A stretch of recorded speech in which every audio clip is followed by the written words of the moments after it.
Not everyone who makes your heart beat faster is meant to stay in your life. And not every vow whispered beneath candlelight is born from love.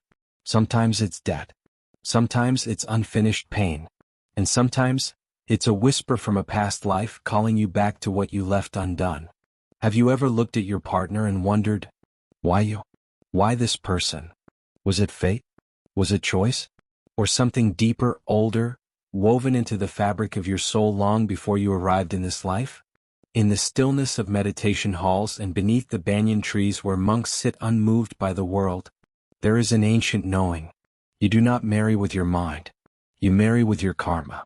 Welcome to the wisdom of Buddha. In today's journey, we will walk through the sacred and often painful truth behind the relationships we call marriage.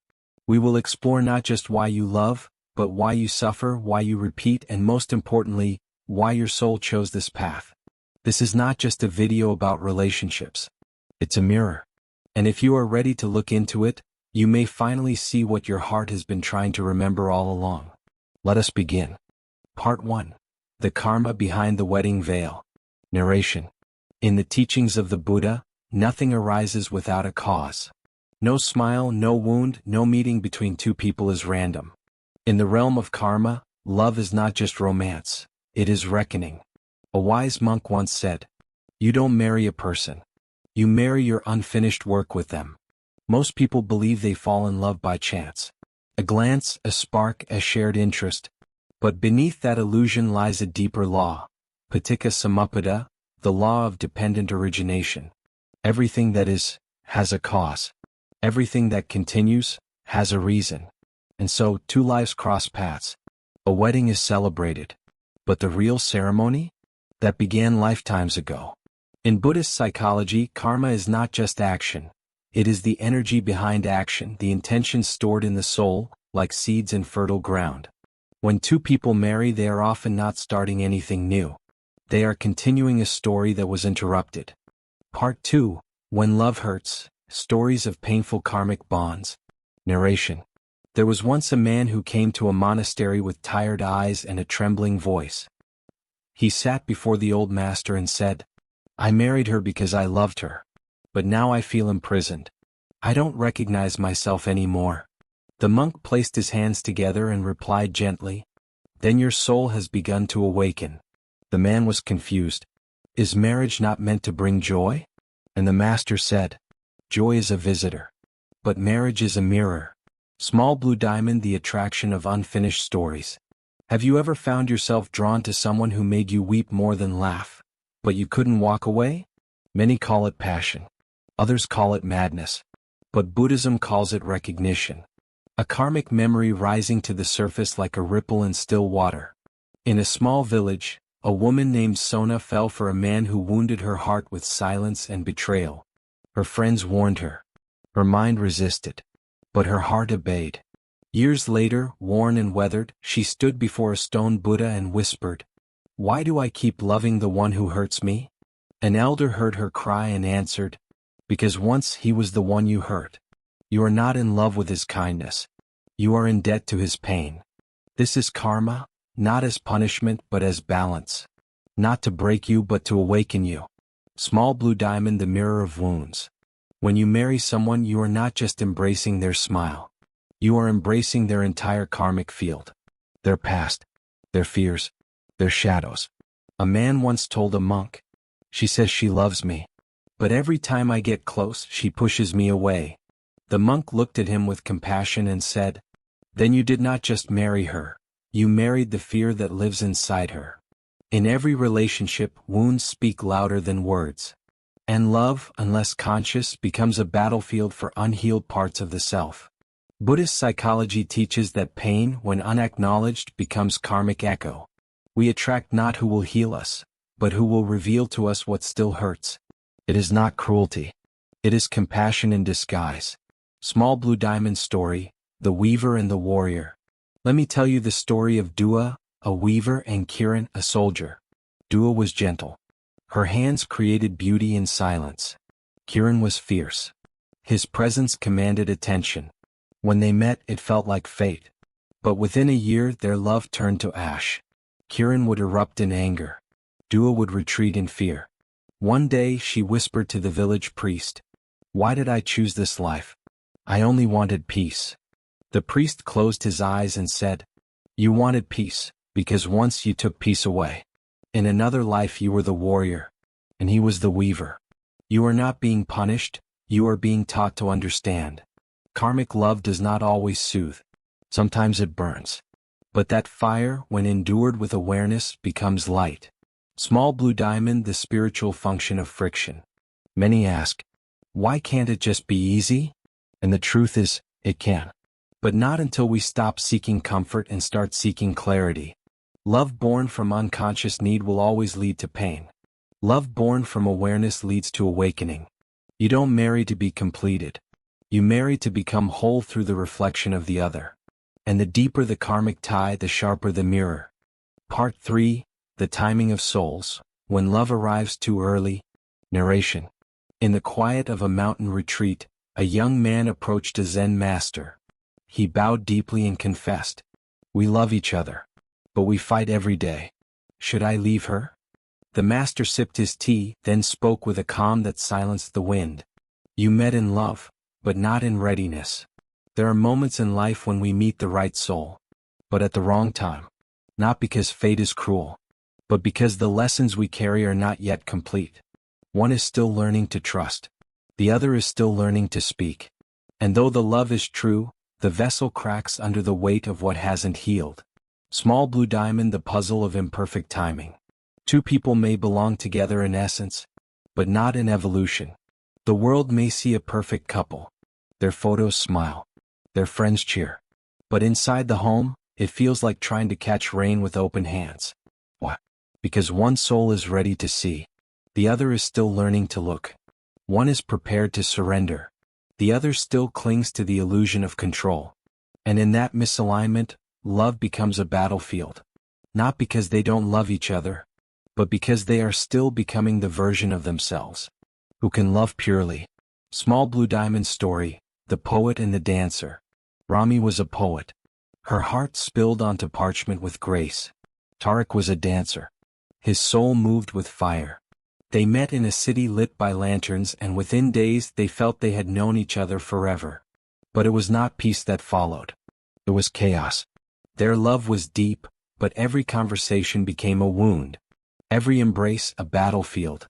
One evening in exhaustion, Rami cried to her teacher, "Why does our love hurt more than it heals?" The teacher replied, "Because he is still shedding who he was. And you are still holding on to who you were. You are meeting in this lifetime, too soon. Not all karma is about debt. Sometimes it is about readiness. And readiness cannot be forced. It must be ripened like fruit on a patient tree." Small blue diamond, the dance of dharma and delay. We think love is a meeting, but often it is a waiting. The soul may know the other deeply, but if the ego is still loud, if the mind is still immature, the music of the union becomes noise.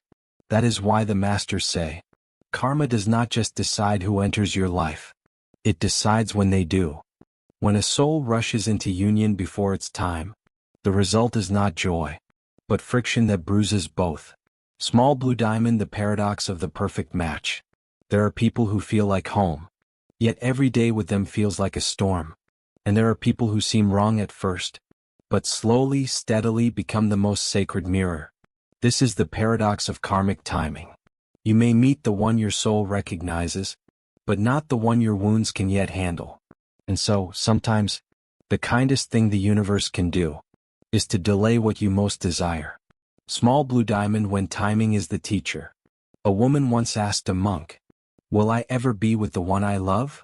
The monk smiled and said, "Only when the love you seek from him no longer defines the love you carry for yourself." That is the sacred paradox. When we no longer need them to complete us, we finally become ready to meet them as equals. Not from hunger, but from wholeness. Transition to next section. So if you've ever wondered why it didn't work, why they left, why the love felt so right yet went so wrong, look not at the surface but the soil. Timing is not just about clocks. It's about karma maturing. And only when the fruit is ripe will it fall gently into your open palm. Part 4, Sacred Separation and Dharma Marriages.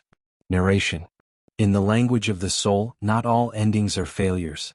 Some are quiet ceremonies where karma bows and says, "The lesson is complete." Many cry at the death of a marriage, believing it to be a broken dream. But in the eyes of the awakened, it is often the final step in a sacred journey. Love begins many unions, but karma finishes them. Small blue diamond when love leaves but the lesson remains. A woman once visited a Zen garden, tears hidden behind her silence. She sat beside an old teacher and whispered, "I stayed in my marriage until I died inside." Was that noble? The teacher did not answer right away. Instead, he reached down and picked a lotus from the muddy pond nearby. He placed it in her hand and said softly, "The lotus blooms not in clear water, but in mud. Your marriage was the mud. Your healing is the bloom." In Buddhism, staying is not always sacred. Letting go, when done with awareness and love, is one of the most powerful spiritual acts. Small blue diamond, the illusion of loyalty. We often confuse attachment with loyalty. We suffer in silence, believing endurance is virtue. But what we call commitment may simply be fear in a noble disguise. When the karma of a relationship completes its cycle, staying becomes stagnation. It does not heal. It hinders. The Buddha taught, what arises will pass. That includes pain, joy, and yes, relationships. The soul must be brave enough to release what has already fulfilled its purpose. Small blue diamond story, the sculptor and the flame. In the heart of an old city lived Mina, a sculptor known for carving grace from stone. She married Arun, a man of fire, fierce in love and even fiercer in anger. For 10 years Mina endured storms, bruises of the heart, words like knives. But still she stayed. One morning she lit a candle before the Buddha and whispered, "I have given him everything. Why does it hurt so much?" That night in a dream she saw herself sculpting a statue.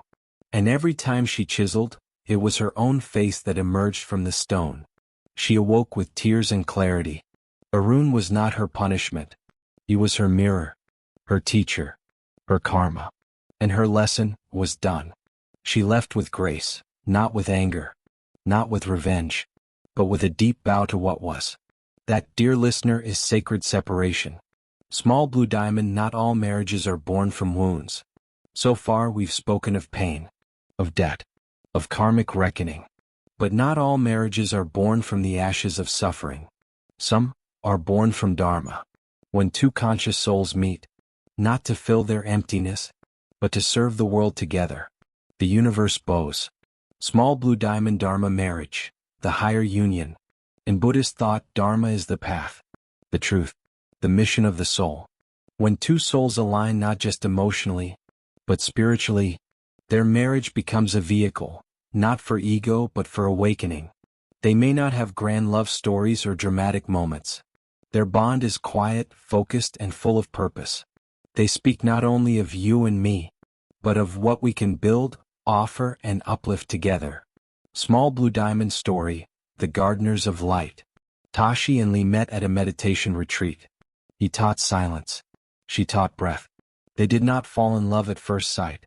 They grew into love like vines around the same tree. They married, not for passion but for presence. Together they opened a school for abandoned children. Together they built wells in drought-stricken villages. Together they taught others how to return to stillness. A student once asked them, "How do you keep your love so steady?" Lee smiled and said, "Because we love the same thing more than we love each other. The awakening of the world. That is Dharma marriage. Rare, quiet, radiant. Small blue diamond karma and the echo of gratitude. Not all marriages are formed from wounds. Some come from a debt of love, so ancient, so profound, it ripples into this life. Perhaps your partner once gave you shelter in another life, or risked their life for yours. You marry not from romance, but from unseen reverence. And though the love may not be fiery, the bond is unshakable. As one monk said, gratitude is the gentlest form of karma. Herb transition to the final teaching. So whether your marriage is a battlefield, a mission, or a moment that's passed, the truth remains. You married not by accident. You married by soul design, either to learn, to repay, to evolve, or to serve. But what happens when the same pain repeats? When the faces change, but the wounds remain? In our next section, we enter the sacred doorway of forgiveness and the art of ending karma with peace. Part 5, the final lesson, freedom through forgiveness. Narration.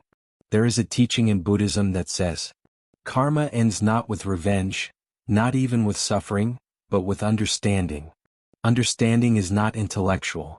It is the stillness that arises when the heart no longer seeks to hold or to hurt.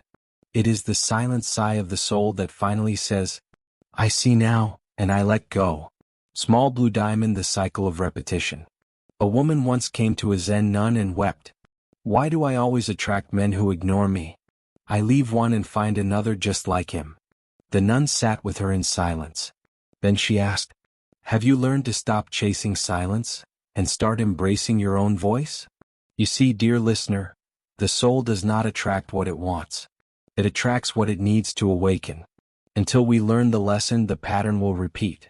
The names may change, the faces may change, but the wound will remain, like an echo bouncing between lifetimes.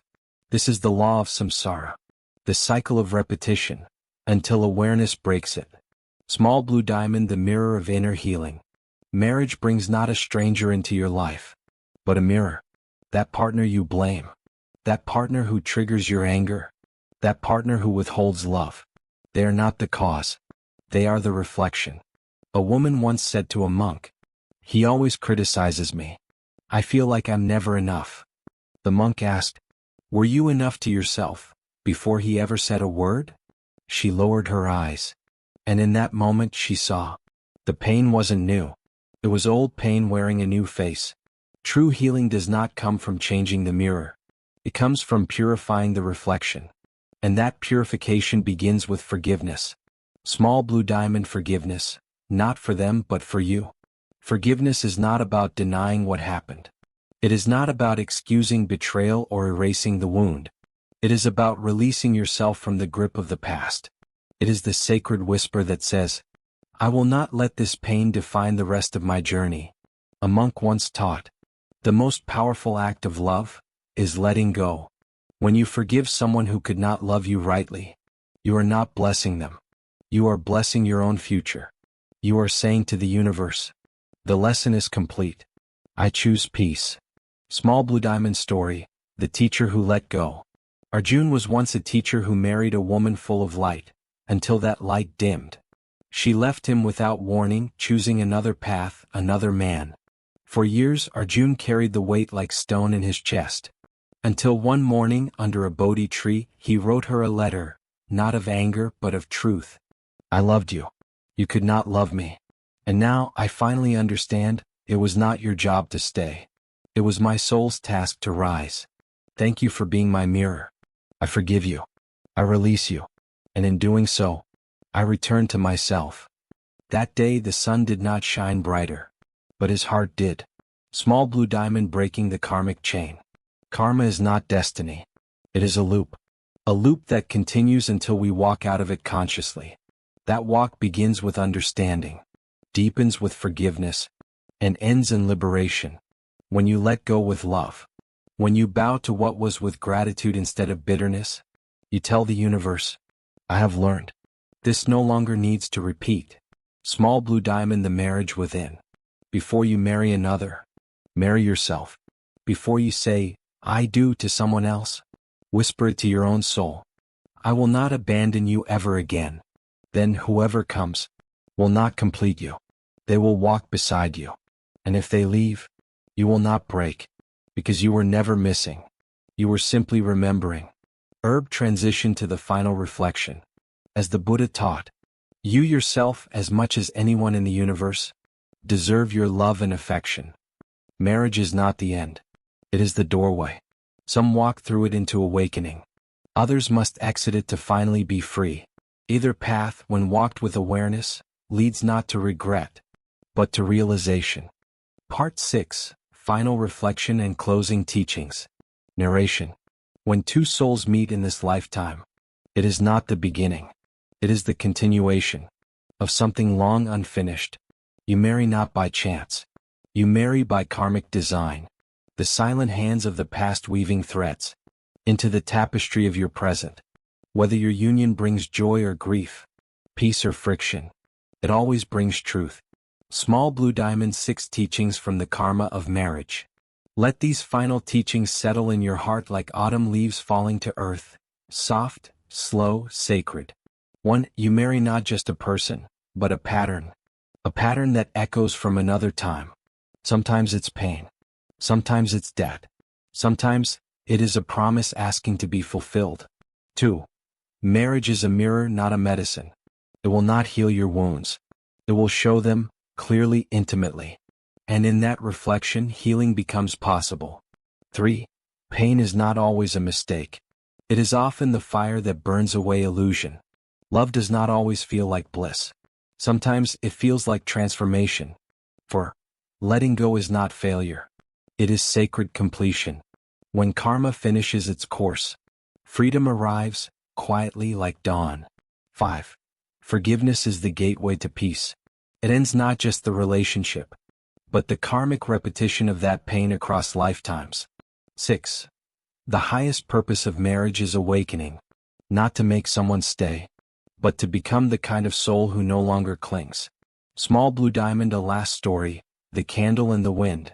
A monk once told this story to his disciples. A candle married the wind. The wind asked, "Will you love me even if I blow you out?" The candle replied, "Yes. For only in darkness will I know the strength of my own flame." And in that moment the students understood. Love is not about preservation. It is about illumination. Whether the flame stays or fades, the soul has grown. Small Blue Diamond. From attachment to awareness. In the end all things pass. Even the most passionate love. Even the deepest pain. Even marriage. But what stays is the wisdom. The version of you that emerged from the storm. The truth you saw in the mirror of your partner's eyes. The strength you found, not in holding on, but in letting go with grace. That is the path of awakening. That is the path of karma fulfilled. Small Blue Diamond. A blessing to the listener. So wherever you are in your journey, whether in love, in loss, or in longing, may you remember, you are not broken. You are becoming. And every soul you meet is here to help you remember the wholeness you've always carried. May your unions be sacred. May your separations be soft. And may your heart, above all, remain open to the wisdom that each relationship brings. Thank you for walking this path with me. If this teaching resonated with your heart, I invite you to sit with it in stillness and return to it whenever your soul seeks clarity. For more reflections like this, subscribe to the Wisdom of Buddha, and let us continue to walk the middle way, together in awareness, in compassion, in light. Until next time, be well, be still, and remember, the soul always chooses wisely.